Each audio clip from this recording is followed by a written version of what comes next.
240 people are missing in Kentucky right now. One of them is Michael Gorley. One morning in May of 2015, he told his mother that he was heading off to a friend's house. She hasn't seen him since. But his isn't the only case without answers. Tonight, the Unsolved team brings you mystery of the missing.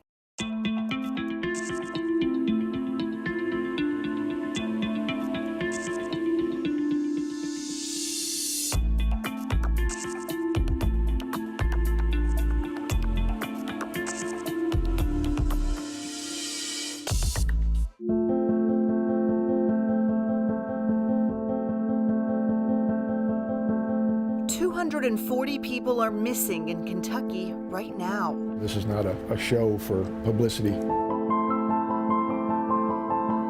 This is a plea for help. 145 men, sons, fathers, brothers. You know, it's been hard, but I still feel him with me at times, but you know, in spirit, just he's not here in person. 95 women. Some have been missing for decades. It's been hard. You know, it's been really hard. The cases grow cold quickly. Clues often concealed. You'll get your highs and you think you're getting close, then all of a sudden you'll track down the information that you got and it leads to nowhere. And then you're right back at rock bottom. And when the clues stop completely, the case is added to the collection. Mysteries of the missing. My name is Sandra Hasty, and my son is Michael Gorley, who's been missing since May 17th, 2015. Michael Gorley was 38 when his mother last saw him alive. He said, "I'll see you later.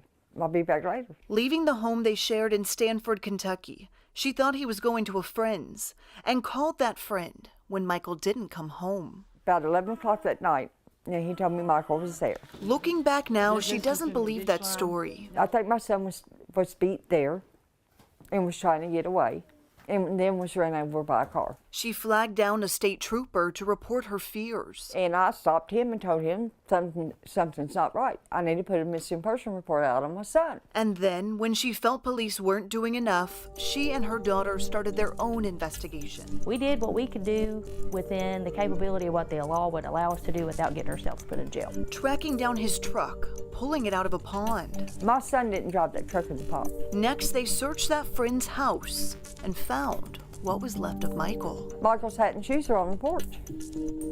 Michael wouldn't have left anywhere without shoes. At first, she says, police didn't believe a mother's intuition. Police don't want to listen to a mother. They don't want to hear a mother's plea. I know something bad happened to my child. They didn't believe that Michael was dead. I just thought that when you talk to a police officer and you say, my loved one's missing and these are the circumstances and we believe foul play's expected, I was expecting an alert to go off on every cell phone, like an Amber Alert. Person missing in this area, last seen, this is her description. That doesn't happen. They say officers assumed Michael walked away from his life. Could Michael Gorley be living on a beach in Australia somewhere? Absolutely. I'm not eliminating that. The likelihood is no. Could he be deceased? Yes. KSP Detective Frank Thornberry now leads the case. The challenging part is getting the information from people. That is the most challenging part. He's interviewed dozens of people. I felt like a couple times I was getting close, but I'm a realist. So I kind of save myself until I actually find what I'm looking for. Of course I get my hopes high. He knows how tricky missing people's cases can be. So does Sandra. So she hired help. I'm a private investigator here in Kentucky.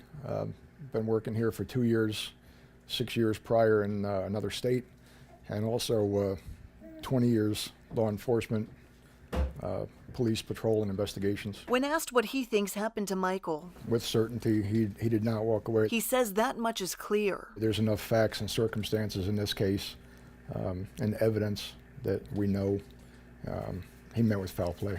But signs of foul play, a far cry from a conviction. If you don't have a body, you don't have a murder weapon, and you don't have a confession, you don't have a case. So these cases go unsolved, and that's unfortunate. I know there's people missing a lot longer than Michael, but, you know, he's my baby. He's my son. And, you know, everything I do anyway is in honor of him. With so much of the case out of her control, Sandra clung to a connection with other families like hers. Social media, it's very powerful.